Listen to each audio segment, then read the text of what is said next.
मनसेचे करवीर तहसीलदार कार्यालयासमोर आंदोलन.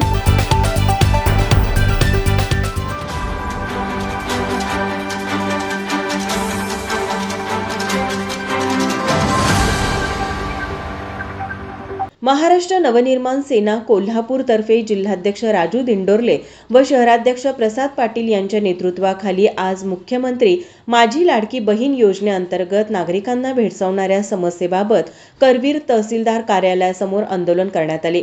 यावेळी मनसे पदाधिकारी आणि कार्यकर्त्यांनी घोषणाबाजी करत तहसीलदार स्वप्नील रावडे यांना निवेदन दिले. मुख्यमंत्री माझी लाडकी बहीण योजनेसाठी राज्य सरकारने 15 दिवसांची मुदत दिली आहे. त्यासाठी उत्पन्नाचा दाखला, डोमेसाईल सर्टिफिकेट मिळण्यासाठी सर्वसामान्य महिलांना त्रास सोसावा लागत आहे.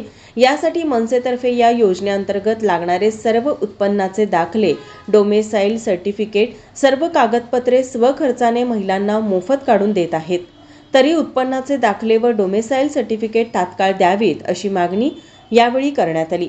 यावेळी तालुका अध्यक्ष अभिजित पाटील, जिल्हा सचिव निलेश आसगावकर, तालुका उपाध्यक्ष अरविंद कांबळे, शहर उपाध्यक्ष सुनील तुपे, अमर कंदले, विद्यार्थी सेना जिल्हाध्यक्ष अभिजित राऊत, शहराध्यक्ष अजिंक्य शिंदे, राधानगरी तालुका अध्यक्ष राहुल कुंभार, मनसे पदाधिकारी, कार्यकर्ते उपस्थित होते.